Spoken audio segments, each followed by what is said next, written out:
현관문 너머 초인종 소리는 단순한 방문이 아니었죠.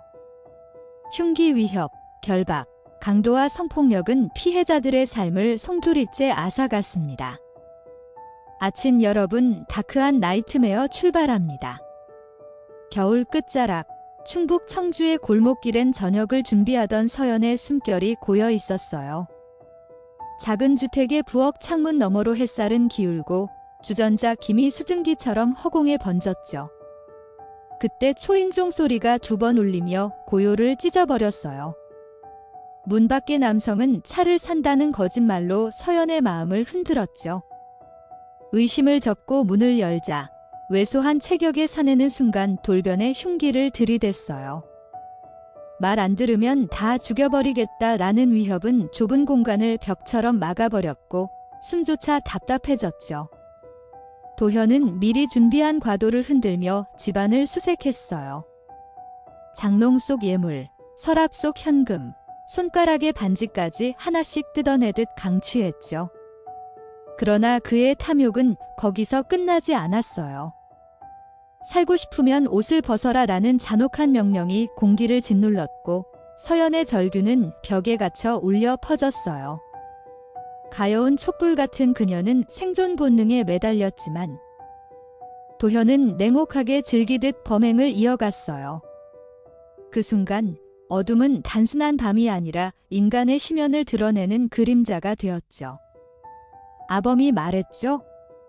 이곳의 공포는 단순히 흉기로 협박한 범죄가 아니었어요. 약자의 집을 파고들어 안전한 일상을 무너뜨린 악랄한 침투였죠. 다크아님은 고개를 끄덕였어요. 맞습니다. 그 차가운 재갈은 서연의 몸과 마음을 동시에 올감했죠. 그렇게 첫 번째 사건은 끝없는 다크의 문을 열어젖히듯 시작됐어요. 하지만 경찰은 DNA를 확보했음에도 대조할 용의자가 없다는 이유로 범인을 잡지 못했고 계절은 무심히 여름으로 흘러가고 있었죠. 여름빛이 무겁게 깔린 대전의 아파트. 민정은 아기를 안은 채 평온한 오후를 보내고 있었어요. 초인종이 울렸을 때도 특별한 위기의 기운은 느껴지지 않았죠. 문 앞의 남성은 위층 변기를 수리하러 왔다는 말로 방심을 유도했어요. 순간 문이 열리자 그의 손엔 반짝이는 흉기가 들려 있었고 아이가 다치는 걸 원치 않으면 시키는 대로 헬라는 위협이 밀려들었죠. 방 안 공기는 무겁게 가라앉았고 민정은 품에 안은 아기를 지키려는 본능 하나로 버텼어요. 도현의 눈빛은 이미 탐욕으로 흐려져 있었어요. 그는 집안을 샅샅이 뒤져 현금과 폐물을 모조리 빼앗았고 그 사이 민정은 아기를 품에 꼭 안고 눈물을 삼켰죠. 그러나 그가 원하는 건 단순한 금품이 아니었어요. 신고하면 죽여버리겠다. 는 서늘한 협박과 함께 옷을 벗으라는 명령이 이어졌어요. 아기의 눈앞에서 벌어진 끔찍한 폭력은 단순한 범죄가 아니라 삶 자체를 유린하는 행위였죠. 피해자의 절규는 벽과 바닥에 갇혀 메아리만 남았어요. 아범의 목소리가 덧붙였죠. 이 범죄는 단순히 금품을 노린 강도가 아니었어요. 안전해야 할 가정, 아이와 함께 있는 공간에서 행해진 파괴였죠. 다크아님은 낮게 숨을 내쉬었어요. 네, 아기의 눈앞에서 이뤄진 그 광경은 평생 지워지지 않는 상처로 남을 거예요. 경찰은 다시금 DNA를 확보했지만 대조할 인물이 없다는 이유로 수사는 답보 상태에 머물렀죠. 그렇게 시간은 흘러 또 다른 도시는 악몽에 잠식되려 하고 있었어요. 2005년 가을, 오산의 주택가에도 불길한 그림자가 드리웠어요. 지현은 평범한 오전을 보내고 있었고 문 밖의 남성은 화장실을 점검하러 왔다며 익숙한 거짓말을 반복했죠. 문이 열리자 그는 잠시 자리를 비웠다가 다시 돌아왔고 과도를 꺼내 들며 자신을 강도라고 선언했어요. 그의 눈빛은 이미 차갑게 굳어 있었고 작은 집안은 순식간에 사냥터로 바뀌었죠. 지현의 손끝은 떨렸고 두려움은 폐부 깊이 파고들었어요. 도현은 피해자를 욕실로 끌고 가 장롱 속에서 스카프를 꺼냈어요. 그는 피해자의 손을 뒤로 묶고 입에는 목욕 타올을 억지로 밀어 넣었죠. 반항조차 허용되지 않는 결박은 육체뿐 아니라 정신까지도 질식시키는 족쇄였어요. 이어진 범행은 차갑고 기계적인 절차처럼 반복됐고 지현의 눈빛은 절망 속에서 흐려졌어요. 좁은 공간에 울린 숨소리와 억눌린 흐느낌은 오산의 하늘을 검게 물들이고 있었죠. 아범이 말했죠. 이때 범인은 단순한 위협을 넘어섰어요. 도구를 사용하며 범죄적 각성이 한 단계 높아진 겁니다. 다크아님은 고개를 끄덕였어요. 맞습니다. 재갈과 결박은 그저 수단이 아니라 쾌락의 일부가 된 거예요. 범죄의 수법은 진화하고 있었지만 경찰은 여전히 실마리를 잡지 못했어요. 마치 그림자처럼 도시와 도시를 옮겨 다니는 이 남자의 흔적은 그저 공포만 남겼죠. 그 무렵 경기도 김포의 아파트에서도 비슷한 공포가 재현됐어요. 은주는 갓난아기를 돌보며 문 앞에 낯선 방문객을 맞이했어요. 변기 점검을 핑계 삼은 낯선 남성은 이미 패턴화된 범행을 이어가고 있었죠. 순간 문이 닫히자 그의 발길질이 은주의 배를 강하게 후려쳤어요. 갓난아기를 품은 몸은 그대로 쓰러졌고 바닥에 올린 충격음은 끔찍한 예고편 같았어요. 금품을 빼앗는 동시에 폭행까지 가해진 이 사건은 단순한 강도가 아닌 분노의 분출구처럼 보였어요. 범인은 금괴와 반지, 현금을 강탈하며 집안을 유린했어요. 은주는 울부짖고 싶었지만 아기의 안전을 위해 이를 악물었죠. 그러나 그의 폭력은 멈추지 않았어요. 발길질은 다시금 그녀의 복부를 강타했고 숨이 턱 막히는 고통이 몰려왔어요. 공포와 분노, 절망이 뒤엉켜방하는 혼돈이 되었어요. 그는 금품보다도 고통을 선물하듯 피해자의 육신을 짓밟으며 쾌감을 탐했죠. 작은 아기의 울음은 공간을 더욱 잔혹하게 울렸어요.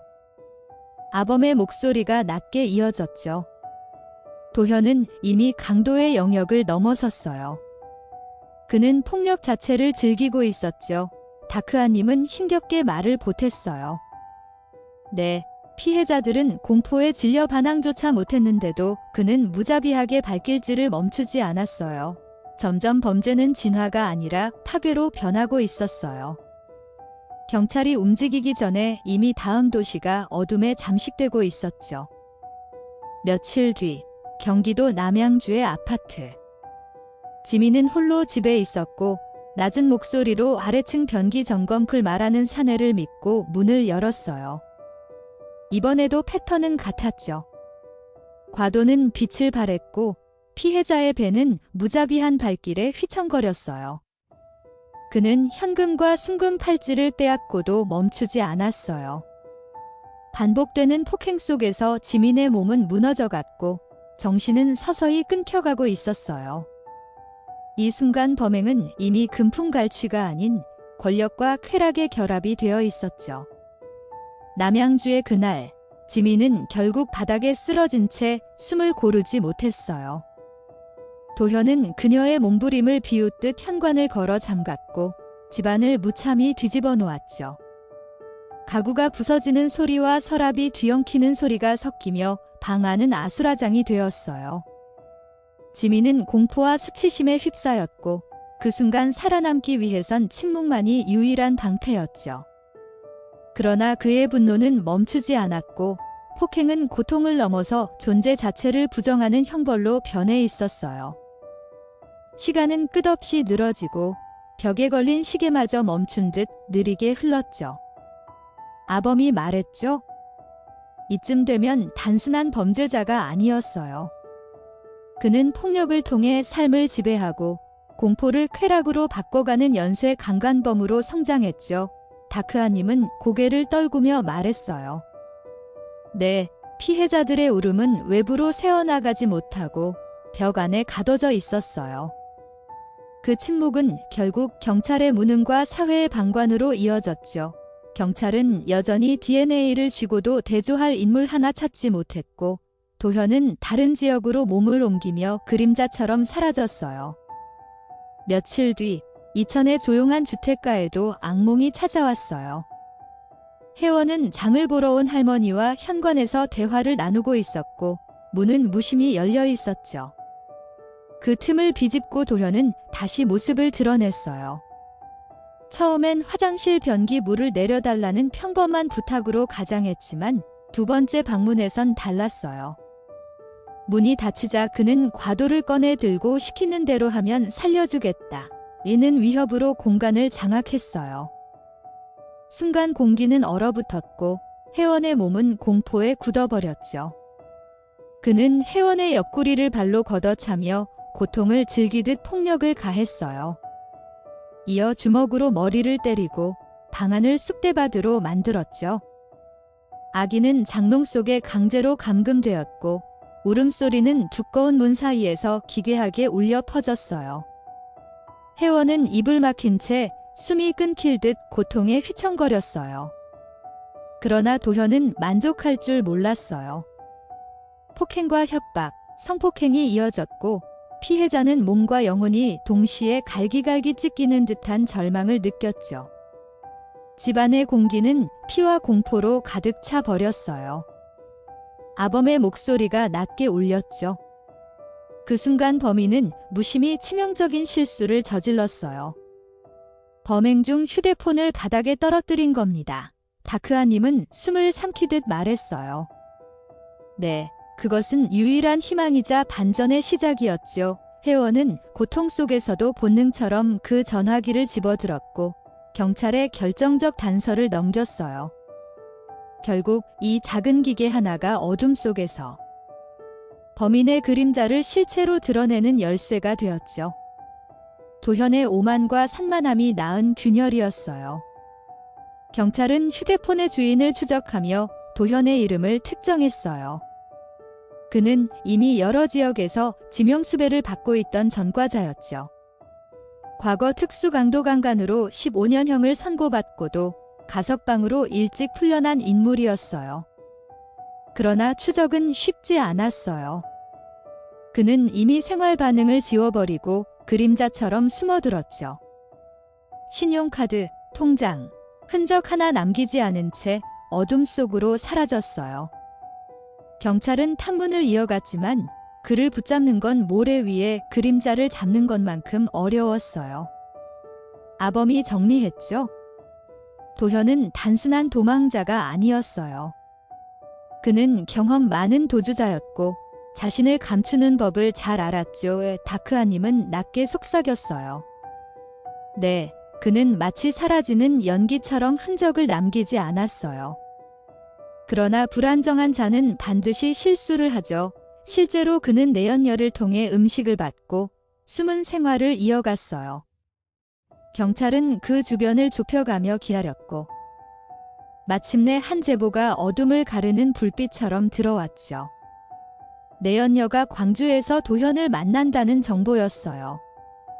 수사팀은 내연녀를 미행하며 광주의 원룸 건물 앞까지 따라갔어요. 그들은 건물 비밀번호를 누르는 순간을 놓치지 않고 주민의 가장에 함께 들어갔죠. 2층에 짐을 내려놓던 내연녀가 놀란 눈빛을 보이는 사이 수사팀은 조심스럽게 3층으로 올라갔어요. 그리고 잠시 뒤 열려있는 문으로 도현이 모습을 드러냈죠. 수사팀은 망설임 없이 태조권을 발사했고 남성은 바닥에 쓰러졌어요. 긴 도주극의 끝, 드디어 경찰은 그를 붙잡은 거였죠. 그러나 검거 순간 수사팀은 충격에 휩싸였어요. 도현의 얼굴이 지명수배 전단 속 모습과 전혀 달랐기 때문이었죠. 그는 성형수술로 외모를 바꿔 다른 인물처럼 위장하고 있었어요. 쌍꺼풀 수술, 보톡스, 그리고 신분 세탁까지 치밀하게 준비된 흔적이었어요. 하지만 그의 DNA는 거짓을 허용하지 않았어요. 국과수의 분석 결과 전국 11건의 강도강간 사건에서 발견된 DNA와 완벽히 일치했어요. 그림자는 드디어 실체를 드러낸 거였죠. 아범이 차갑게 정리했죠. 그의 범행은 최소 11건이었지만 실제로는 100건 가까이 추정됐어요. 드러난 건 빙산의 일각이었죠. 다크아님은 무겁게 고개를 끄덕였어요.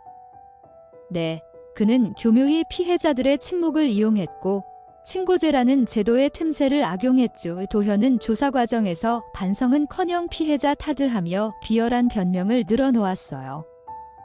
그러나 그의 목소리는 더 이상 그림자 속에 묻히지 않았고 법정이라는 빛 아래에 드러나게 되었죠.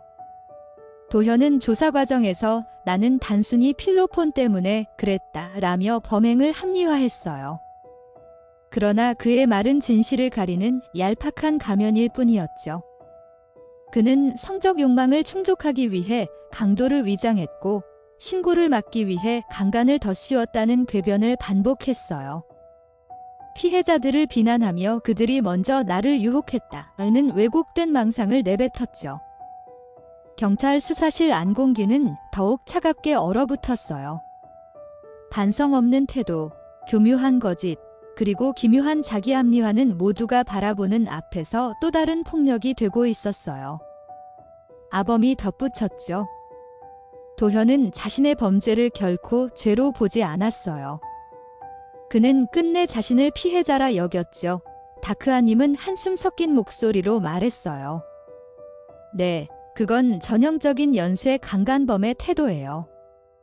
범죄를 통해 지배감을 얻고 피해자에게 책임을 전가하며 자신은 무고하다 주장하죠. 도현의 이런 태도는 경찰조차 혀를 내두르게 만들었어요. 그러나 그가 아무리 부정해도 DNA는 진실을 말하고 있었죠. 냉정한 과학적 증거 앞에서 그의 궤변은 모래성처럼 무너져 갔어요.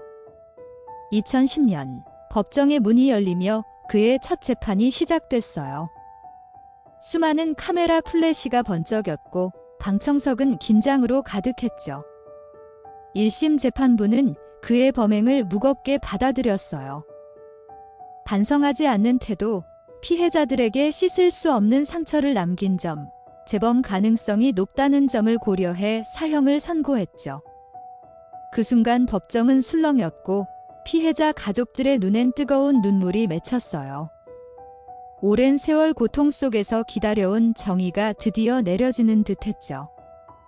그러나 아범이 낮게 말했죠. 이 판결은 단단해 보였지만 그 속은 허술했어요. 다크아님은 무겁게 고개를 끄덕였어요. 네, 법리적 근거보다는 성격과 태도에 치중했기 때문에 2심에서 뒤집힐 위험이 있었죠.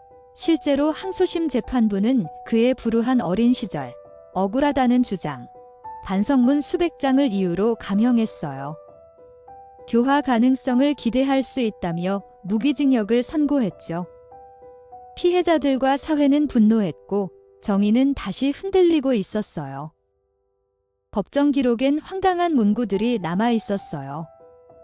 범행 당시 아이들이 보지 않게 하려 했다라는 판사의 언급은 실제로는 피해자의 고통을 배가시키는 행위였음에도 마치 배려인 듯 포장됐죠.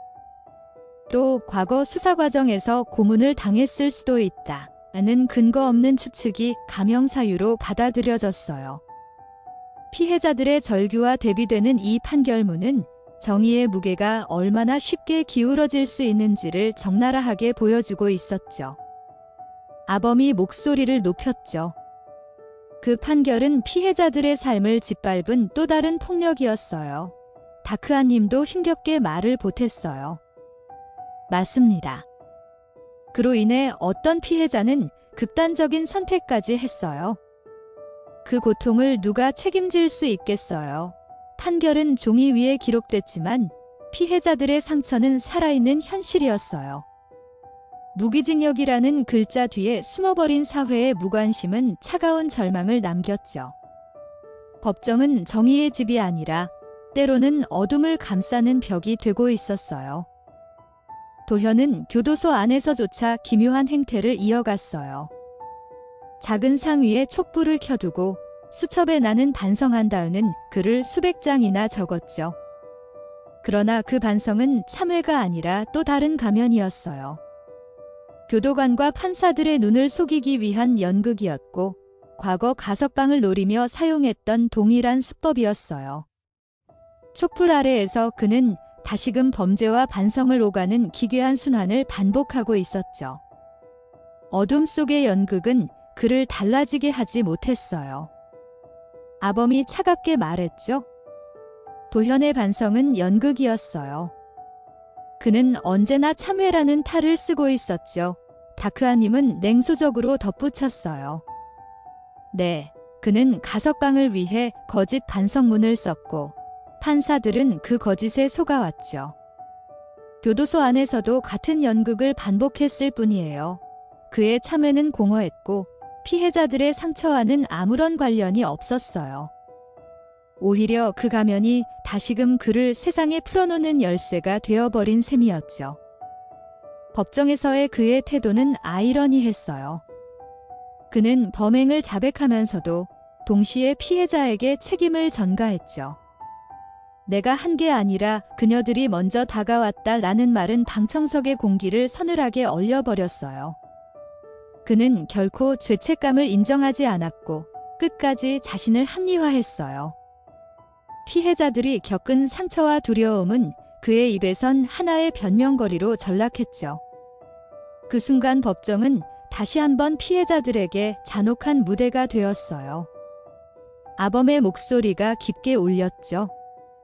이 재판은 우리 사회가 얼마나 쉽게 기만당할 수 있는지를 보여줬어요. 거짓 반성, 불우한 성장사, 근거 없는 추측이 정의를 가리는 안개가 되었죠.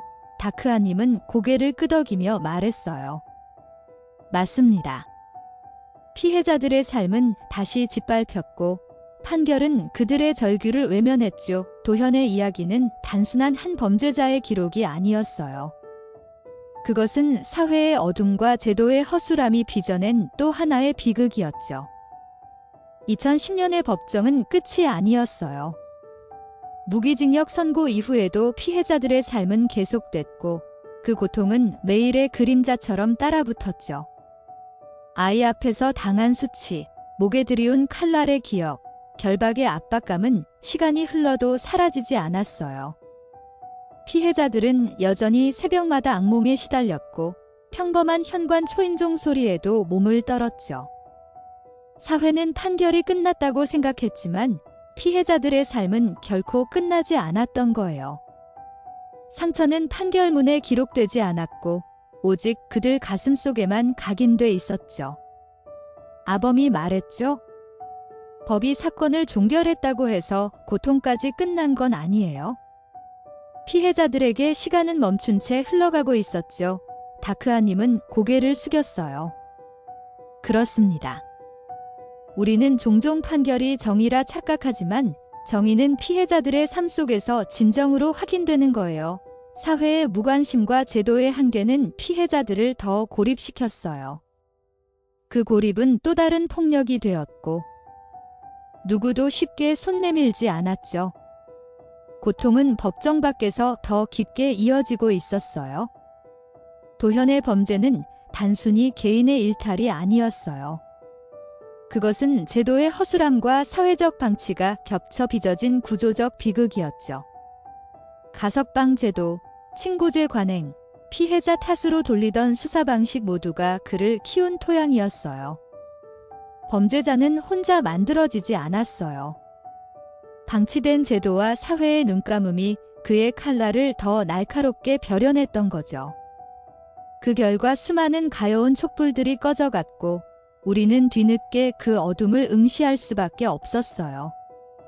아범의 목소리가 다시 흘러나왔죠. 이 사건은 우리 사회의 그림자를 비춘 거울이었어요. 제도의 균열 속에서 자라난 괴물이었죠. 다크아님이 한숨을 내쉬며 말했어요. 네, 우리는 범죄자만 탓할 게 아니라 그를 풀어놓은 허술한 틈들을 직시해야 해요. 범죄는 결코 한순간의 우발이 아니었어요. 수많은 무관심, 무지, 안일함이 쌓여 하나의 괴물을 키워낸 결과였죠. 아친 여러분들에게 이 말은 차가운 교훈처럼 다가왔어요. 시간이 흘러도 피해자들의 목소리는 사라지지 않았어요. 어떤 이는 언론 앞에서 눈물로 호소했고 어떤 이는 끝내 입을 열지 못한 채 평생을 침묵으로 보냈죠. 침묵은 단순한 선택이 아니었어요. 그것은 두려움과 수치, 그리고 믿어주지 않을 것이라는 확신이 빚어낸 절망의 결과였어요. 그 절망은 다시 사회의 무관심 속에 묻혔고 기록되지 못한 진실들은 어둠 속에서만 메아리 쳤어요. 그렇게 우리는 수많은 보이지 않는 고통을 놓치고 있었죠. 아범이 차분히 정리했죠. 피해자들의 침묵은 동의가 아니에요. 그것은 사회가 강요한 침묵이었죠. 다크아님은 고개를 끄덕이며 덧붙였어요. 네, 그들은 외면당했고 그래서 더 말할 수 없었던 거예요. 피해자들의 목소리를 듣지 않는 사회는 범죄자에게 더 넓은 무대를 내주는 것과 같았어요. 그 무대 위에서 도현은 더 대담해졌고 그 결과는 끝없는 피해로 이어졌죠. 침묵은 우리 모두가 공범이 되는 길이었어요. 도현이 남긴 기록들은 아직도 차갑게 남아 있어요. 수사 기록, 판결문, 그리고 피해자들의 진술 속에는 날카로운 공포가 생생하게 살아있죠. 그것은 단순한 문서가 아니었어요. 그것은 피와 눈물, 절망과 분노가 스며든 기록이었죠. 그 기록은 우리에게 묻고 있어요. 정말 정의가 세워졌는가? 우리는 다시 같은 실수를 반복하지 않을 수 있는가? 차가운 질문은 여전히 답을 기다리고 있었어요. 아범이 무겁게 말했죠. 기록은 우리에게 경고를 남겼어요. 잊으면 반복될 뿐이죠. 다크아님도 응답했어요. 맞습니다. 피해자의 눈물 위에 쌓인 기록은 단순한 과거가 아니라 미래를 지키기 위한 방패여야 해요. 그러나 방패는 쉽게 녹슬어요. 관심이 사라지고 교훈이 잊히면 다시 범죄는 어둠 속에서 자라날 거예요. 우리가 기억해야만 피해자들의 희생이 헛되지 않게 되는 거죠. 도현의 이야기는 단지 한 사람의 범죄사가 아니었어요.